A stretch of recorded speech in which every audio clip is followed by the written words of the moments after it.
either live by the gun or you die by the sword.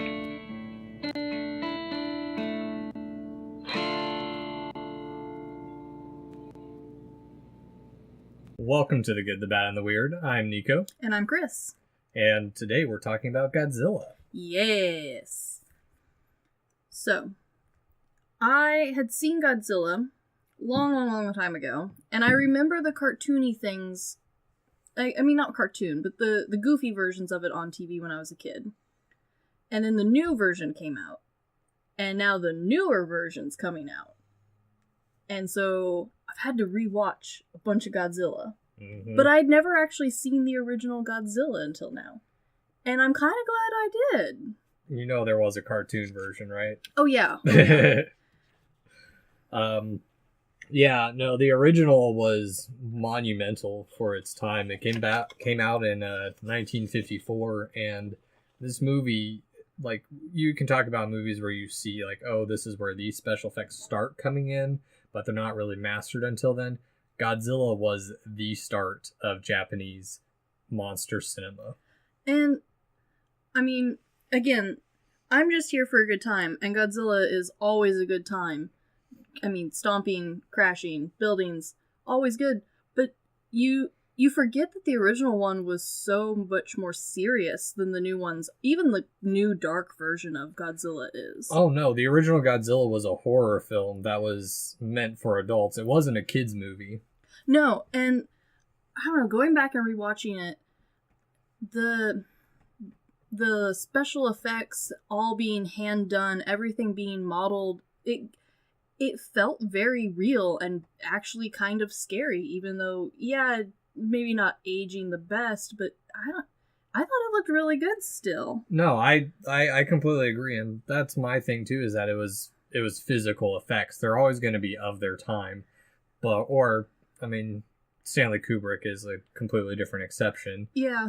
But practical effects still, I feel, hold the test of time. Like, I rewatched the 1998 Godzilla where it takes place in New York, and yeah, the CGI has not aged well at all. Like, the practical effects in it are great, but yeah, well, and practical effects, even when they are starting to go bad, like, example being, I watched the two Rebirth of Mothra movies, and yeah, like, there's a lot there that just, it's not a great movie. No. But the special effects weren't my gripe, because I had this Power Rangers nostalgia feel to them, whereas if it had been done with, like, CGI or computers, I might have had that feeling with it. Mm-hmm. Yeah, no, I like looking at it again from a technical aspect, and the movie was groundbreaking. Originally, the effects they wanted to do were similar to the Beast from 20,000 Fathoms. They wanted to do stop animation. Well, and wasn't Godzilla originally going to be like a squid or an octopus? At one point, it was proposed as an octopus. I think it was the producers' idea for that. I feel like you get a lot better stomping action out of dinosaur Godzilla as opposed to squid Godzilla. Well, they did go through multiple iterations. They actually went to a manga artist to come up with an idea, and they quickly put his stuff aside because he was proposing, like, humanoids with a mushroom cloud head. Yeah, not as timeless as the dinosaur version. Also, just markability, like, the new... I mean, and they weren't thinking about this when they first made it, I'm sure. But nowadays, like, I watched a 30-minute program about Godzilla toys and action figures the other day, and legitimately thought to myself, yeah, I need Godzilla whose arm shoots. Yeah, well, I mean, I remember I had a small Godzilla toy when I was a kid.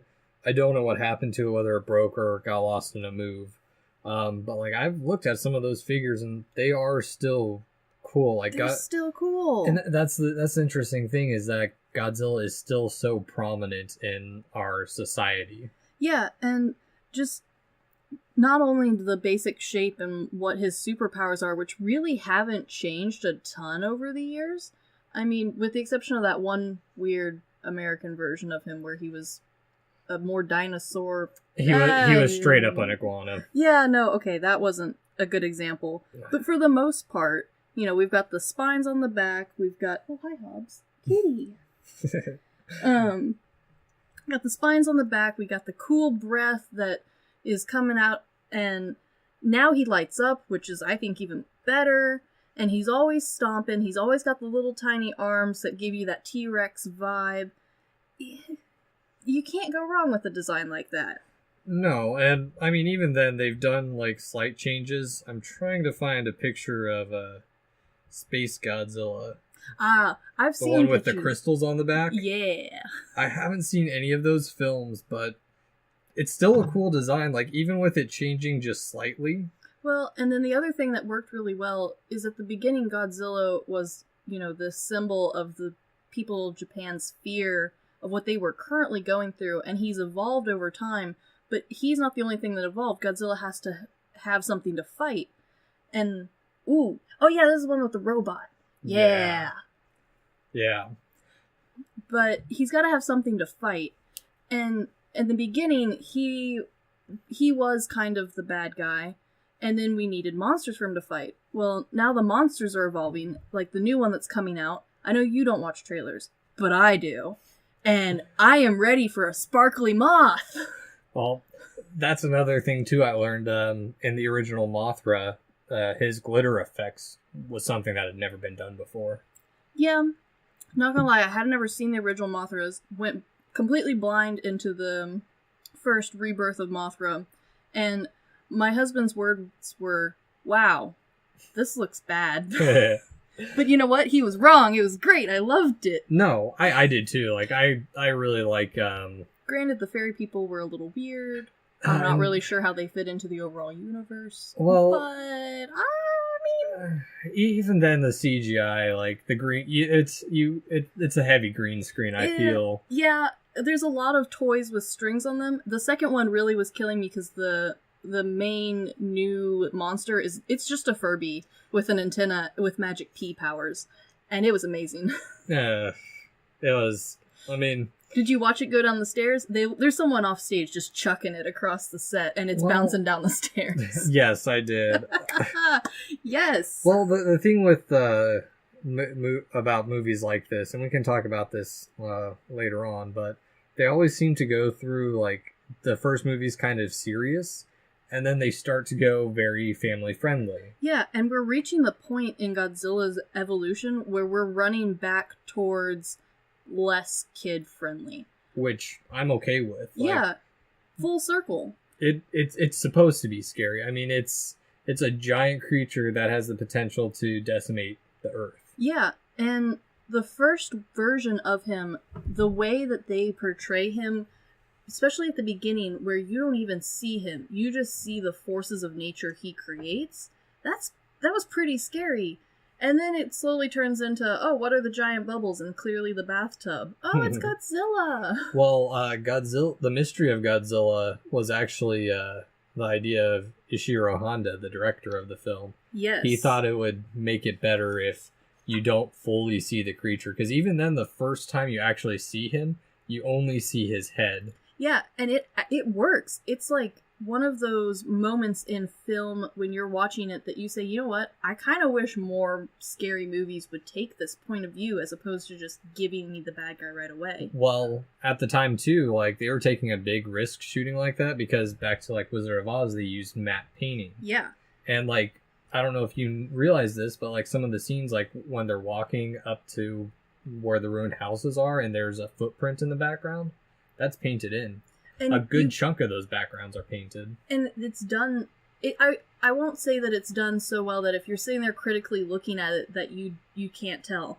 But when you're in the world of the movie, it feels correct. It feels right. None of the effects feel like they're just put in to be showing off some little bit here or there. Yeah.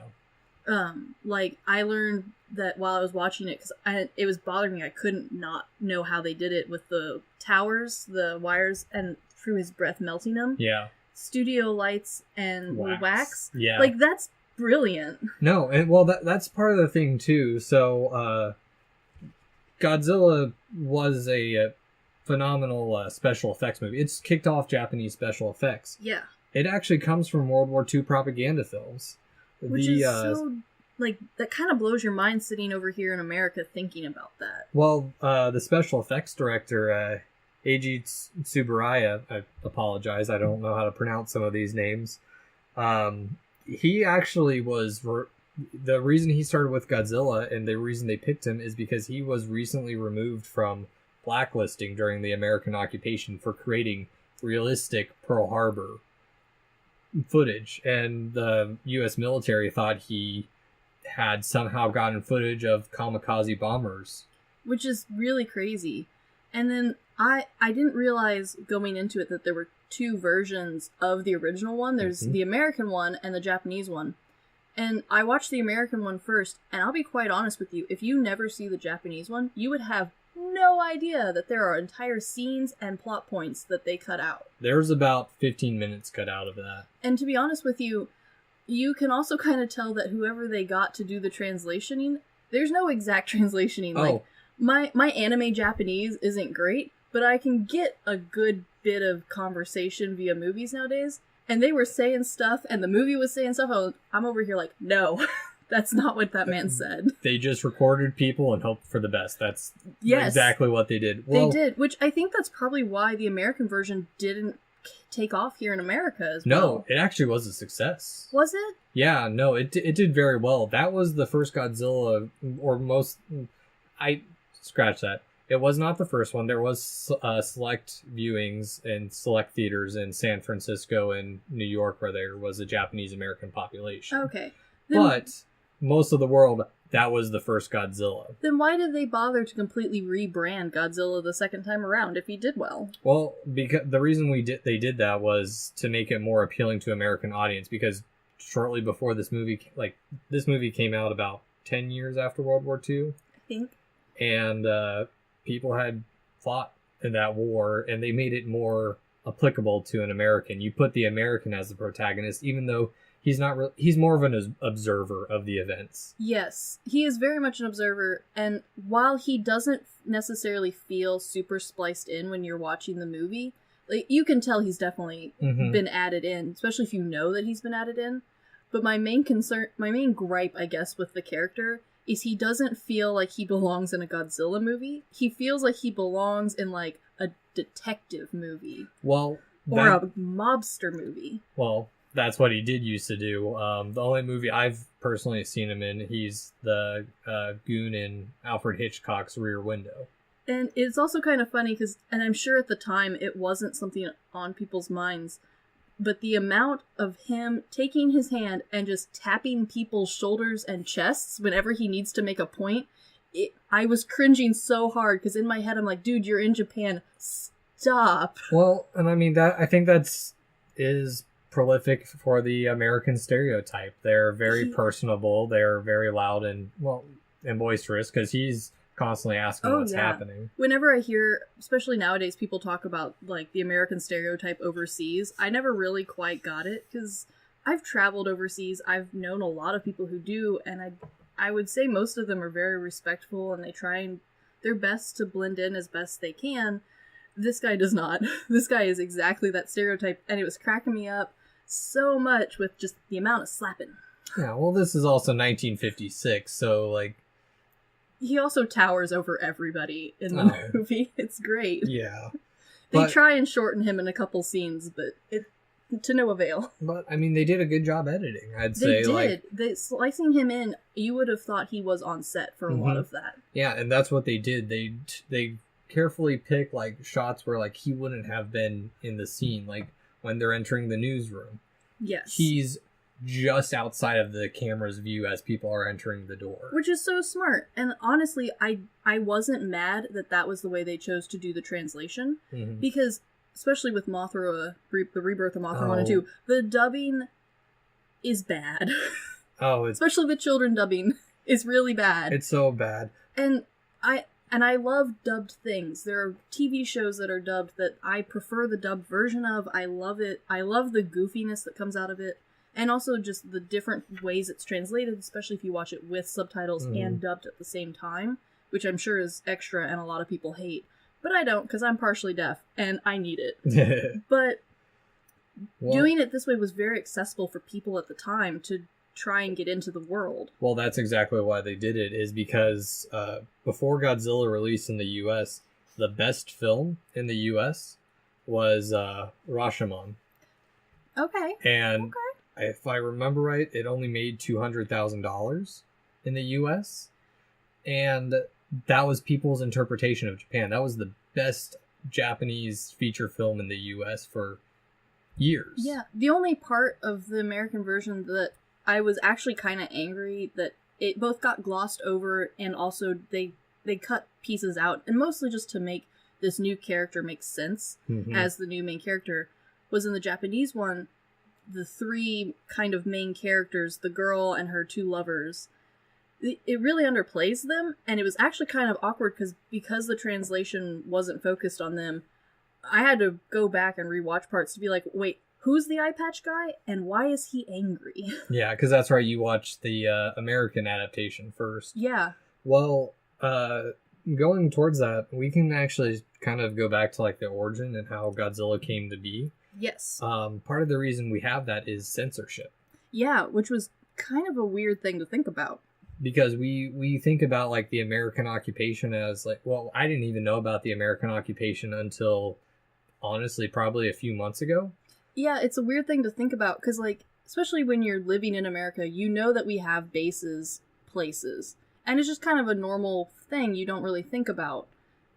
But they had to come from somewhere. There's a reason they're there. Well, and a movie like this couldn't have come out but any time in between then, because it was heavily criticizing. They never blatantly said it was the American bombing, but it's heavily hinted. No, but it's also kind of elegantly done that they never directly blame anyone, because if they had, the film would have lost something. By just making it this other creature and also kind of shifting the focus onto him, it gave not only the Americans a reason to watch it, but also the Japanese something to shift their focus to. Well, to give a little bit of historical context for this movie wasn't like developed years in advance and they're like, okay, we're gonna do this once the ban's lifted, like Seven Samurai was. Like, they couldn't show samurai films. The first H-bomb was dropped 8 months before was tested. Yeah. Before Godzilla aired. Yeah. And even then, like, the origin stories of how the initial concept of something from the depth is muddled. Either way, the producer, he had this idea. He was on a flight back from a failed film idea with the Indonesian government. Which is funny because it's kind of how the American one starts. Yeah, is the main character flying back over these islands, and that's how he gets roped into it.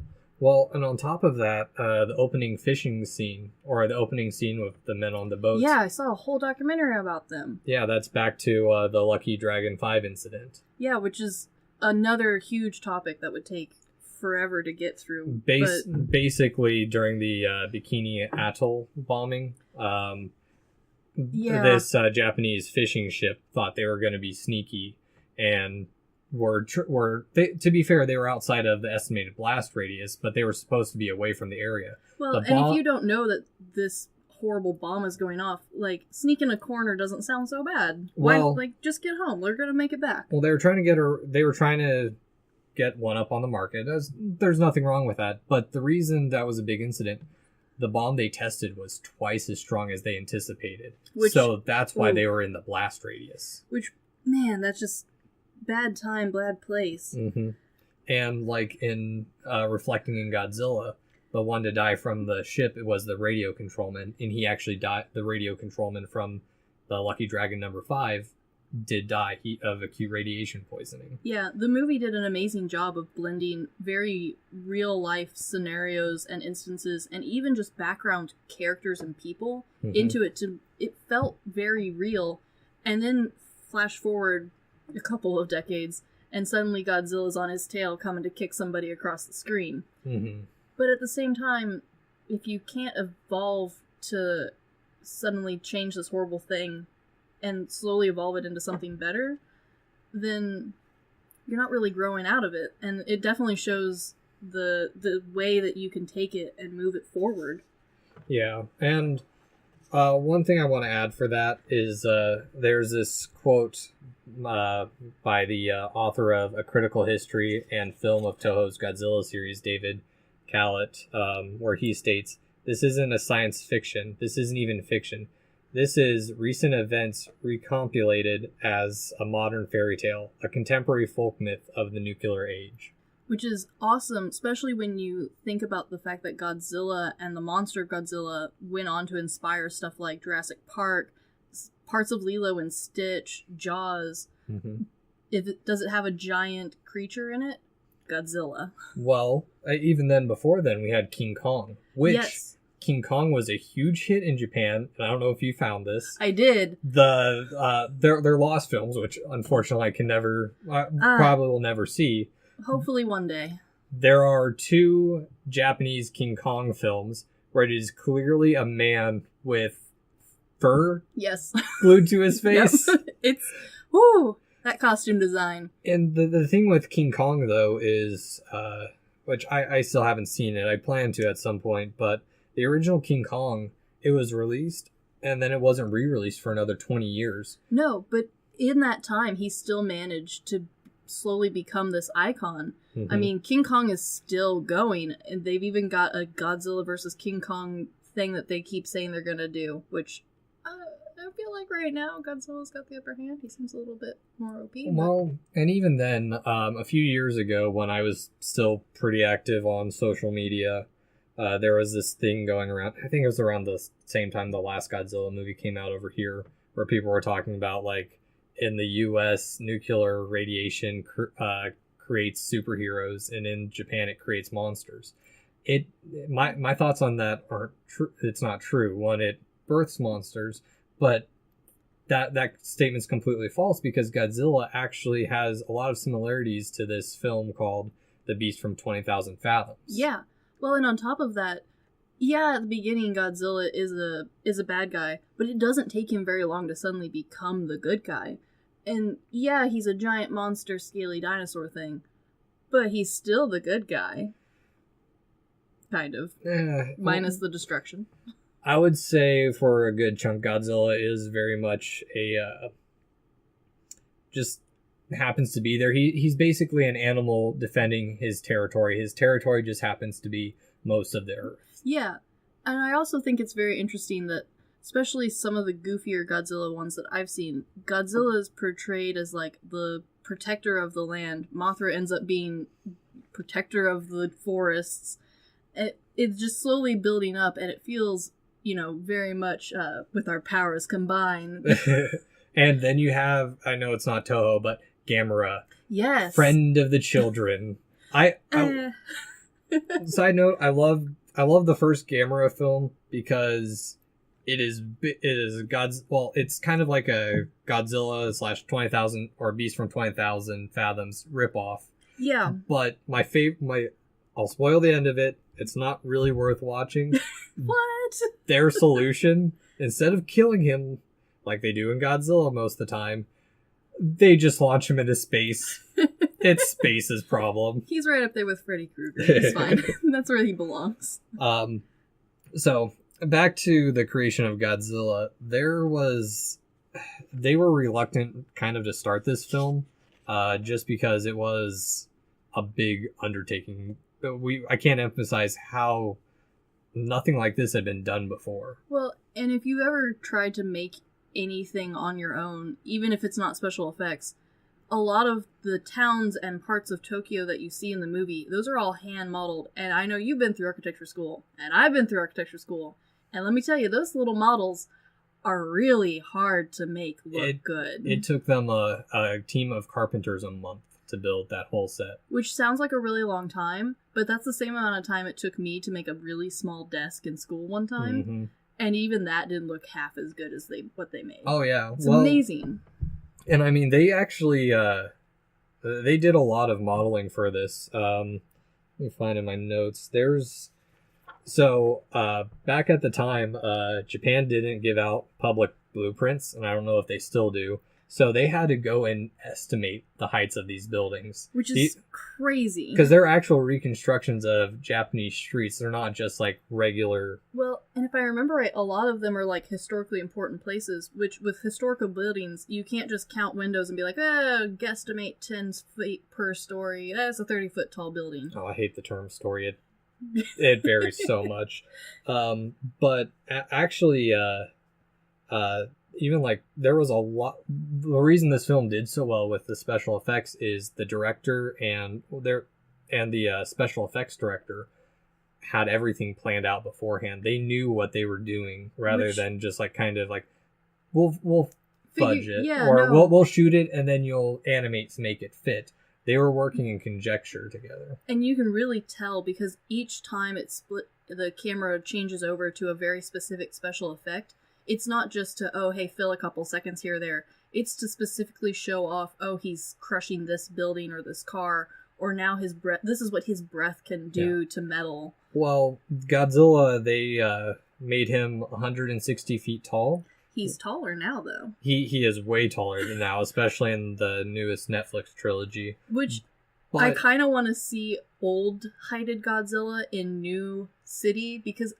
I mean, I still feel he'd do some damage. He's still pretty big. To give a little bit perspective, Godzilla is about half the size of the Empire State Building. Which is, I mean, that's pretty tall. That was the tallest building at the time.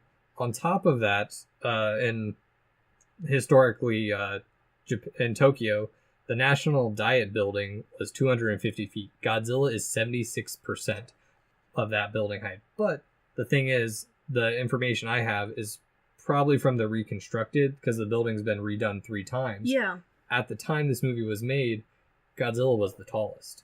Or taller than the entire city. Which, especially for when you're thinking about how Godzilla is a man in a costume that was really hard to even be in, let alone move in. Oh, yeah. The fact that he is that much taller not only makes him scarier and makes him more of an imposing, looming figure that you can see marching through the skitty skyline. It also makes it easier for the actor to push stuff over. Well, the finalized costume was basically a rubber shell on top of cotton, and it weighed 220 pounds, I think. Yeah, something ridiculously heavy, which they could only wear it for very short periods of time because there's no ventilation in rubber. And when you're in there, it sounded like a couple people were passing out when they were wearing it. There was only 2 people in this suit ever, and if one of them, his name was, I think it was Tatsumi Tezuka. It was him and Haru Nakajima. They were the actors who portrayed Godzilla. Well, one of them ended up being Godzilla for a good chunk of the early films. He was Godzilla for a lot longer than I would have expected him to be Godzilla, because yeah, the first one's, it's a very serious film and showing off a lot of skill and talent. And then the films start to get goofy, and he's still Godzilla. The man loved being Godzilla, which is amazing. And I love it. There's a funny story with Akira Takarada, the Coast Guard, or the man who portrayed the Coast Guard, the true love interest. The cheating love interest. Because the scientist was the original boyfriend / fiance, I think? Yes. One-eyed, bad guy-looking guy. Original. Nice sailor dude. New boyfriend. Well, when he showed up on set, he's like, I'm excited to be in my first main role as the main character. And someone blurts out to him, no, Godzilla's the main character. As he should be. Well, which is kind of interesting because he's the subject of the movie and you don't really see him until like 30, 40 some minutes into the film. Which, I don't know, kind of makes him more important in a way, as opposed to following this character throughout the entirety of the movie. Yeah, he's the main focus, but it's more about the fact that he's doing stuff. He's the force of nature happening in the movie that makes him the main character. Yeah, as opposed to like the love interest.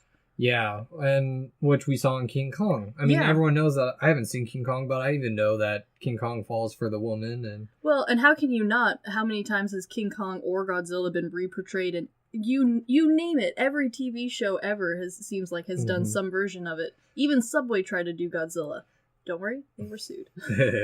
Well, and the thing is, like, it's really the cast that made the movie too. A lot of the young actors, this was one of their first major roles. Yeah, and honestly, like, even for the time period, they did a great job. Their acting was phenomenal. Yeah, some of the parts, especially watching the American version where dialogue's cut out. I also don't speak the language, so some of the intonations lost on me. Mm-hmm. But even from my outsider point of view, they did a really amazing job getting it to portray across not only just to a Japanese audience, but to a huge audience, worldwide audience. And that's the thing. So the people who created The Beast from 20,000 Fathoms, they hated Godzilla because they saw it as a ripoff. There's a lot of similarities to it. There's paleontologists. Yes. But my thing is, the reason Godzilla shines so much better than that movie is because the characters in it. Yes. There is a human relation to it, whereas The Beast from 20,000 Fathoms,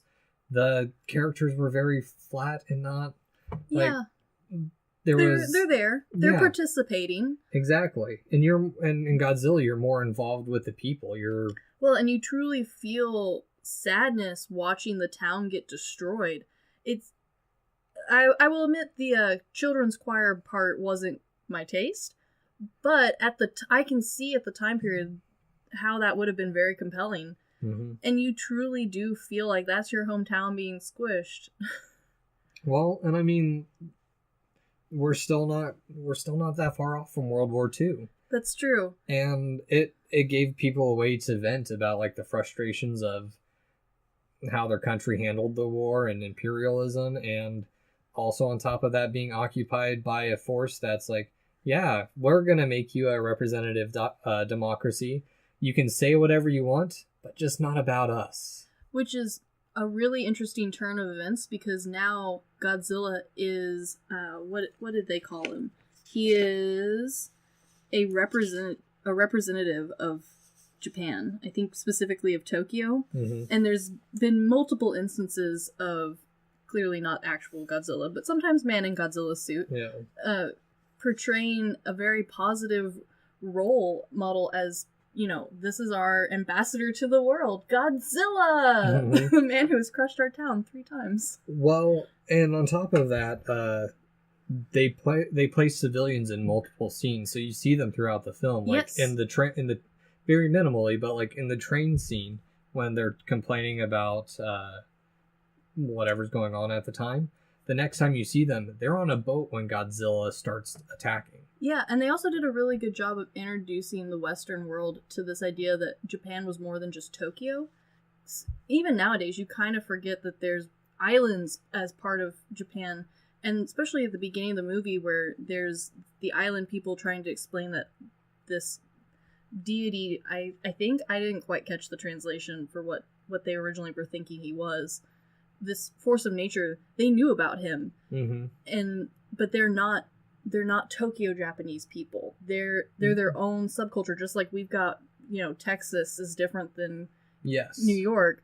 They've got the same thing going on, and at no point I think had anyone ever thought that up until then. I thought that was an actually interesting part of the film where people are relying on an old tradition, old wives' tale, old rituals to try and call them a scientific answer.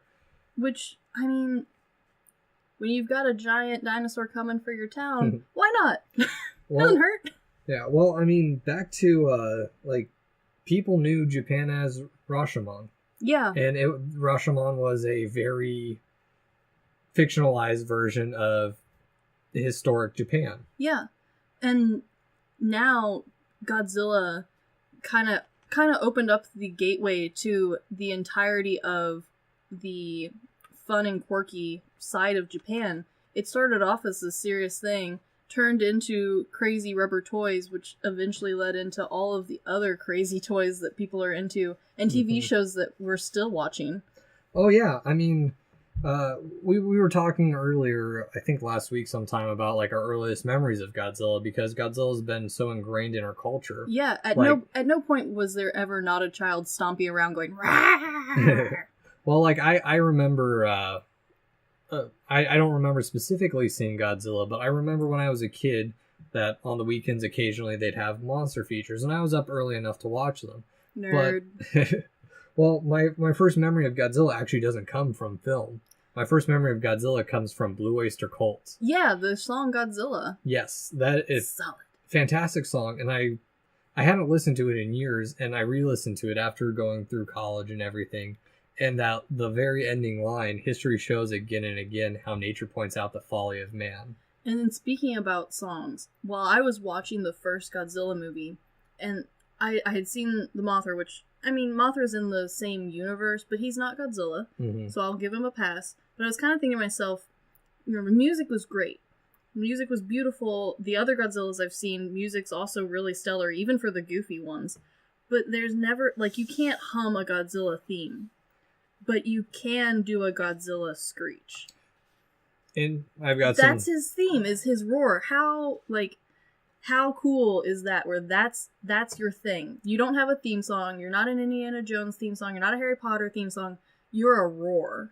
And I've started looking into like how special effects are actually made, because they're really interesting. And Godzilla hit the base of his sound, they took a contrabass, loosened the strings, and rubbed a rubber glove along them. Which is really... Or not rubber, leather glove. Yeah, which is a really interesting way to do it, because most of the time when they do a giant beast roar, it's a bunch of other creatures slowed down, speed up, all layered on top of each other to make a new roar. Mm-hmm. Well, Godzilla's roar isn't a natural roar, because No. Godzilla's not a natural creature. Even in some of the other storylines where he's always been transformed by something else, by radiation usually. Mm-hmm. Well, and speaking of the score, the composer, he considered this his best score, and he's done many movies. It was a phenomenal score, especially coming from someone whose first ever CD was a film score CD. I have somewhere at my parents' house this soundtrack to Star Wars Episode 2. You can listen to it on repeat. But again, it was one of those things where, yeah, the film score was amazing, and then the sequential ones were also great, but they're not the theme song. Which, especially for having a franchise last this long, part of having them last is having that bit that you can hum or sing or tune, and having it just be a roar really kind of changed the game. Mm-hmm.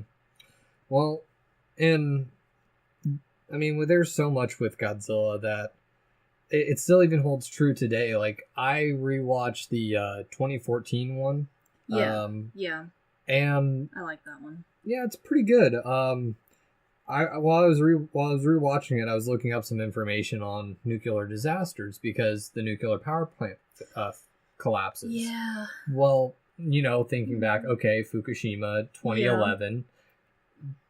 The film's based in 99. There was actually a nuclear reaction in 99. One of their power plants started hitting failure. Yeah, and it is kind of interesting also to see the evolution of him. He start off, and when there isn't that fear, there's no need for him to be in a movie where that's the fear. He changes over to the fear being something else, where, like, example being the Mothra movies, very heavily focused on the forest destruction or the pollution in the ocean. Well, and then we come back around to when we do have those disasters, he still fits in. He still can be part of that tale. Yeah, well, Mothra, I know, was also created by, or I know the film was directed by Ishiro Honda, the director of Godzilla, and I think he also directed Rodan, which was the first kaiju film in color. Yeah, I think so. There's so many of them, but he's been part of the Godzilla timeline for so long that even when we do change eras and it's no longer in his hands, I still feel like that's still his soul somehow in that. Oh, yeah. No, and I mean, this movie has so many deep connections, deep fears, and you're able to take that and just roll with it, change it up and adapt it to a new fear, because we still live in an age where nuclear power is still a lingering fear. It's still hanging around. And, well, and then, even then, you can switch it around to now he's destroying these massive cities. That's our fear, is we've changed from just nuclear destruction of the city to just the city being hit by fill in blank here, which still plays into it. Which, I mean, we've got all kinds of creature features where some giant mutated creature, like Gila Monster. Yeah. Also, one of the things that I think Godzilla and the Godzilla universe did that at least American audiences weren't quite ready for yet. I shouldn't say ready. We were ready. We were wanting it. We just didn't know it was a thing we needed. Exactly. Was we weren't prepared or expecting the monsters, especially later on down the road, that are not standard basic monsters. We had things like the spiders, the giant spiders, giant rats, giant bats. The beast from 20,000 Fathoms is clearly a recognizable dinosaur. Yeah, or even a giant squid, those sort of things. And they come in with, I don't know, example being a terrifying giant larva with laser beams. Yeah. Well, I don't think we ever would have come up with that on our own, but we are a better place from it. Yes. No, I honestly, going back and rewatching some of these films, I'm realizing, like, how some of my childhood was built up. Oh, definitely. Like, definitely. Well, and you didn't even realize that there were Godzilla references going on in the cartoons, in everyday stuff, even in the way you played with your toys. Like, it was just in your veins, in your blood. Yeah. Well, and I mean, even then, like, it was subtly and not so subtly, like Power Rangers, for example. Oh, you get some heavy Power Ranger vibes watching these old ones. Well, Power Rangers is a Japanese show. Yeah. That all the American actors, that they had just had to cut it in. I love that they didn't do their own stunts, because as a kid, I was so certain that was them doing flips, and I wanted to learn karate. Did not get to learn karate. But knowing that, and you didn't even know that was going on as a kid. That was just the TV show on. Same thing with Godzilla. It was just on, and you loved it, and you watched it. You never registered that this was potentially some other part of the world. It was just Godzilla. Yeah, well, going back to the film, I'd like to kind of talk about the oxygen destroyer. Yes. I have a lot of questions about the science of oxygen destroyer. In fact, I have an entire paragraph of my notes. Well, the thing that I feel with Godzilla that really hit home was, instead of upping the ante of, like, in later films where it's a new creature. It's always up the ante. Past the first one, it felt like. Well, it's upping the ante of human technology. Yeah. Because instead of the nuclear bomb, now you have this thing that can decimate an entire food source and ecosystem in the water. Yeah, I had some questions about it. Mostly, at no point did they explain the range of this device. I mean, I'll give them liberties, but for the most part, and giant dinosaur, where's he coming from? Oh, he shoots giant laser beams. Cool. Granted, this isn't the craziest part, but this was supposed to be, like, the scientific breakthrough. But at the same time, they picked something so outlandish, so crazy, so over the top, that even now we don't even have anything that could kind of maybe represent this oxygen destroyer that just melts fish off the bone. But not the bone. That stays. Yes. That's fine. Godzilla melts away too. Yeah. Godzilla. But the thing is, they would suffocate. They wouldn't dissolve. Well, I mean, except just kind of disintegrates. I don't know, bubbles away like Alka-Seltzer. But the boat on the surface is fine. But at the same time, because it's so outlandish, it's fine. Yeah, it works. It fits. And that was another thing too, like, rewatching this, like, why bring a paleontologist in? Yes. I had questions.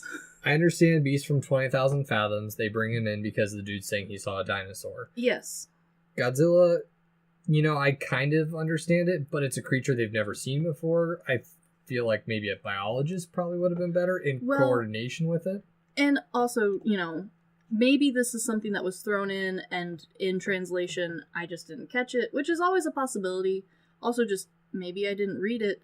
But the way because I watched it twice just so I could catch everything.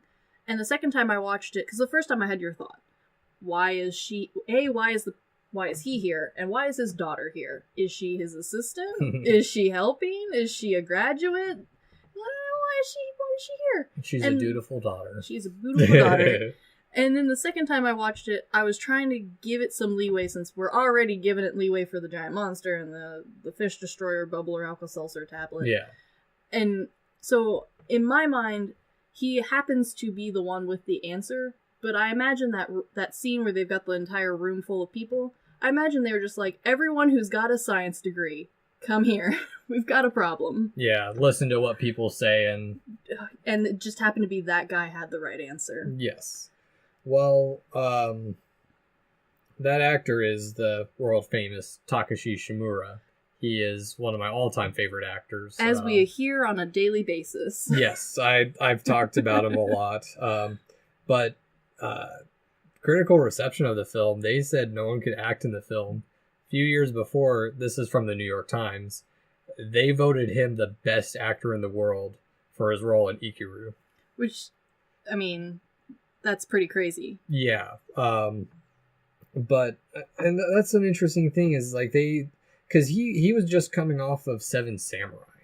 Which, completely different feel and vibe and just tone in general. Oh, yeah. And again, that's another film that couldn't have been made during the American occupation because during that time frame, no depiction of the military or duty to sell for country. Yeah. Well, and Godzilla was kind of smart in how they did it, where there's definitely the theme. It's not hidden, at least not very deep. But at the same time, it's not offensive to anyone just because they do manage to leave out any blame or any kind. They focus it solely back onto this giant creature, Mm-hmm. which is, I don't know, a really smart way of handling a disaster film in general. Yeah, because, I mean, normally, like, with recently, the most recent disaster movie I've seen is Sharknado. Oh, a solid one. And, I mean, that well, it's way outlandish, but it did well. Like, I mean, there's this connection to, like, the ridiculousness of it. Granted, Godzilla has a much more real-world application. And a more grounded ridiculousness. Yeah, he's a giant monster, but there's enough plot holes and just parts they don't tell you or even bother to explain to you where, yeah, why not? Where Sharknado... I'm sorry, no. Sharknado is a silly concept, but that's why it works. Yeah. And they both work on that same silly principle, but in two different levels of silly. Mm-hmm. Sharknado's over here at a solid 11 on the scale of 1 to 10. Godzilla's down here at maybe a 4 or 5. Yeah. But at the same time, yeah, Godzilla was terrifying, but also silly all at the same time. And that's why he works. Is because if he was only ever scary and he didn't have the weird little goopy arms, or even during like the original movie where he's trying to stomp through a building and you can tell that the actor's foot kind of got caught on something and it's a heavy suit. And so, yeah, going back and rewatching it, you can have a little giggle here and there. Yeah. And it does help lighten the mood and also transition him into his more newer roles. And that's the thing is, with modern film, and we become so accustomed with this happier, nicer I say nicer nice, very loosely. Yeah, I mean, there's still a lot of stomping around. Destroying of buildings and whatnot. We kind of forget that this is a horror film. Like, this was not meant to be... Yeah, he was supposed to be up there with the Arachnid movie, which was supposed to be terrifying at the time. Mm-hmm. There was another giant, I think, bug movie, or a little bit before this came out, at least in America, that was also supposed to be very scary. Oh, them. Yeah. With the ants. Yes, the ants. Again, nuclear radiation turning a creature into some...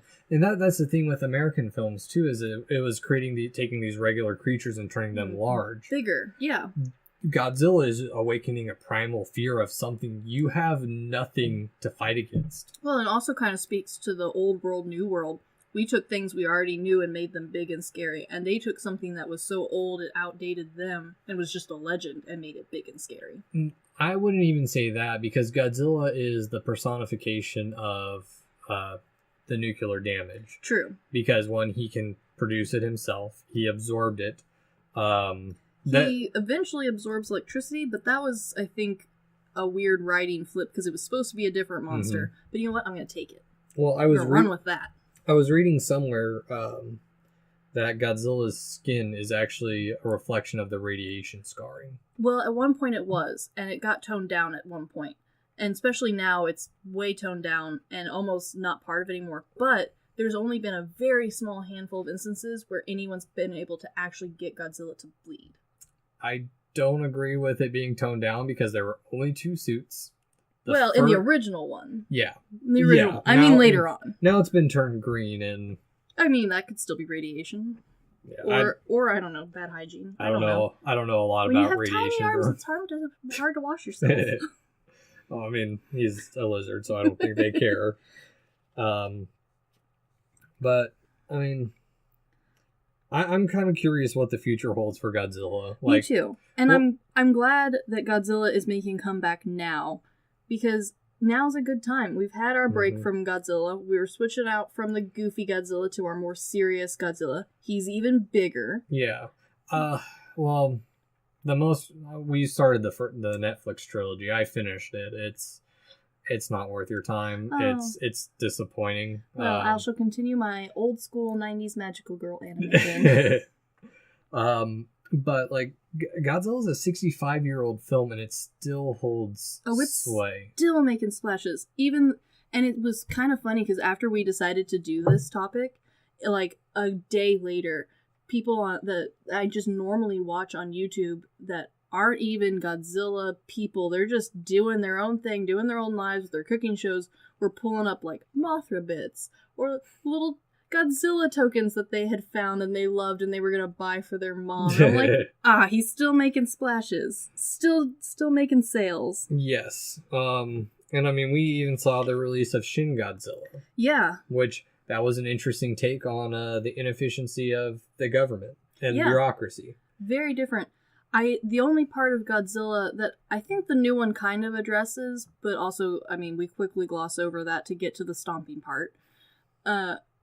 I think Godzilla is part of the Hollow Earth theory, because where else has he been hiding this whole time? And do not say the bottom of the trench. No. No, I'm not going to say the bottom of the trench.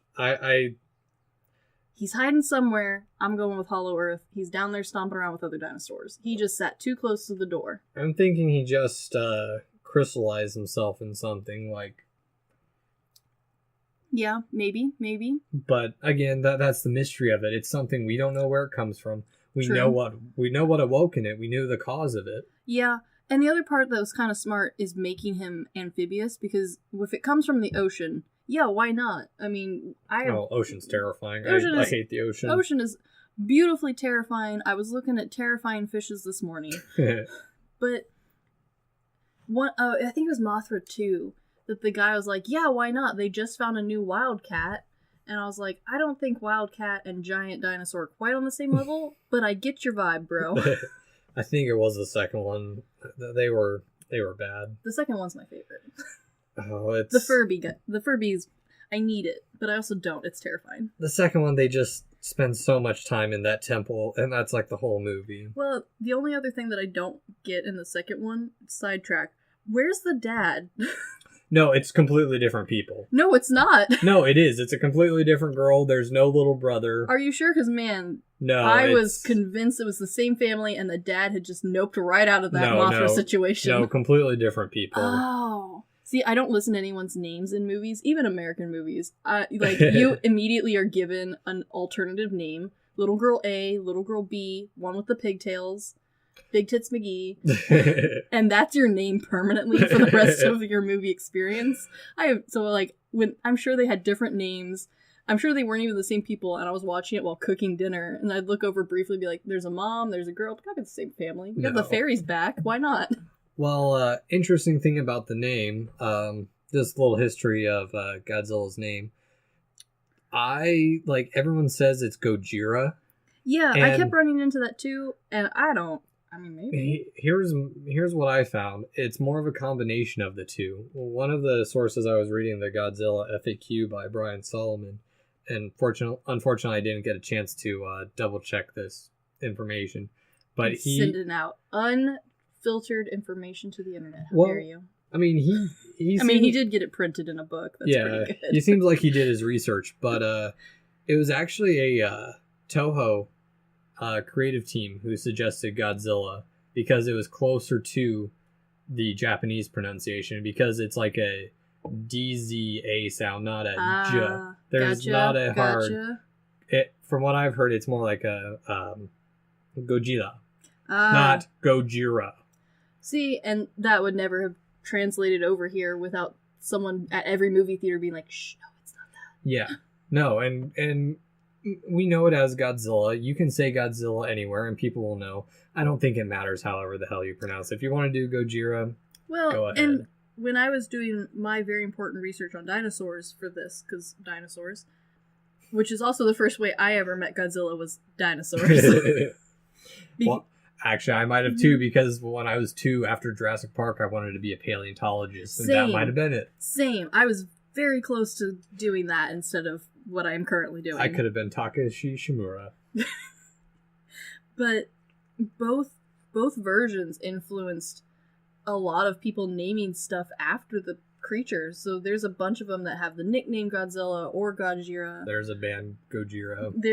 There's even a couple who I think their scientific names have part of that as their name, which, I mean, that's badass. Well, I mean, they've done that with Pokemon. Any cultural, or a good chunk of them, they've tried to do it with. Speaking of Pokemon, I recently learned that there's a nut Pokemon, like a bolt and nut, and there's a nut version of it. Why is that a thing? Oh, the Ditto-looking? No, it's a nut with a little floaty thing in it. I'll show you later. I think I know which one you're talking about. We need to have a Pokemon movie night. We do, especially with Detective Pikachu coming out, which I've heard is pretty good. I am psyched to see it. Maybe this will finally let my husband know that I need the video game, which is apparently very bad, but I still need it. So, but anywho, on a happy ending note, I do think I managed to get you watch Bambi Meets Godzilla. Yes, you did. So another example of amazing spin-off, which fantastic animation. If you haven't seen it, you need to see it. It is a staple piece. I found out about this yesterday from the Godzilla FAQ.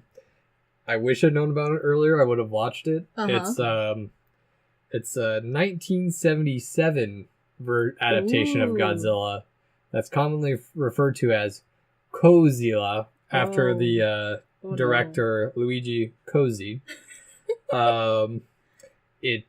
He did this because he couldn't get the rights to do the original. The original Japanese cut in Italy, so he took the American cut, added like 20 minutes of just stock footage to it, recut it, colorized it. I've looked up stills of it. It's horribly colorized. Oh, my favorite kind. And then he released it. Yeah, I found a bunch of spin-offs too, even from the time period. There was a South Korean one, Monster from the Deep. I'm not even going to try and pronounce the name of it, because that will end horribly. There was, pretty much every culture has made their own version of it. Mm-hmm. Which, I mean, yes, I need more. North Korea has the one that they kidnapped that director to produce. Yeah, that's both amazing and unfortunate, all at the same time. Mm-hmm. But they at least have Godzilla. Yep. Kinda. A version of Godzilla. Yeah, a version, but now Godzilla is universal, so... Yeah, he's everywhere, and he is amazing. Yeah. He even has a star on the Walk of Fame. He does. And the one thing I am excited for in the future, I was looking at this, if I'm lucky, I'll be 63 when Godzilla reaches 100. That would be a pretty special day. It's going to be interesting just because, like, we'll be living through the age where, like, Hiroshima and Nagasaki happened 100 years ago at that point. And it's... Yeah. It'll be more historical history. Yeah. It's going to be interesting to see how the world changes by then. And also just how Godzilla changes, because you know he's not going anywhere. We're getting another one coming up later this month. Oh, no. I mean, they try and remake and reboot stuff all the time. He's just going to come back in a different manner. So how will he... What are your final note predictions for what Godzilla is going to do in 100 years? Still Stompy? Still laser beamy? I don't know. I'm thinking still Stompy, but maybe bring him back down in size. Maybe. I don't think we can get any bigger, but maybe we can. I don't know. Well, I mean, we've made him like a mountain now, so yeah. I also wouldn't be surprised if in 100 years each of his like bad guy / good guy side people, like Mothra, the three-headed one, the weird turtle one, becomes the good guy. Or even just gets their own franchise. And then we have, like, Marvel version of Godzilla. Mothra has its own franchise. Gamera is a completely different studio. He's got his own franchise, and he needs more movies. He needs more. There was talks of a reboot a couple years ago. Give it another 5 years and he'll have it. Yes. Well, actually, the collection I have, which we can definitely go and watch that at some point. The last three, they rebooted him and he had a trilogy. Those are actually pretty solid. Yeah, so that's my prediction. 100 years from now, everybody's in the world's going to have their own, like, arc and stories, and we'll get an in-game version of Godzilla. We kind of already do. Another one. Almost. A new one. So, in conclusion, what rating would you give this, Chris? I would give this a 2 Stompies out of a roar. 2 Stompies out of a roar? Mm-hmm. Solid score. Solid score. I would say definitely watch the original Godzilla. Oh, yes, most definitely. Even if you're not into monster films, it's good movie. Just the subject matter alone it's worth watching because it's relatable still. Godzilla King of the Monsters. I think if you've got time, watch them both together because it is an interesting take on the time period. Yeah, it's a very respectful adaptation, I would say. Yeah, they did their best with what they had. It's definitely an interesting way for you to learn about what the time period was and like how people were back then, and also just American censorship. How America saw things, how Japanese people saw things. They're definitely best seen together. But if you're only gonna watch one, watch the original. Yes, don't. I wouldn't watch Godzilla either. I mean, you should give Mothra 2 a watch. Maybe. But, anywho, this has been The Good, the Bad, and the Weird. We'll see you next time. Yep. Peace.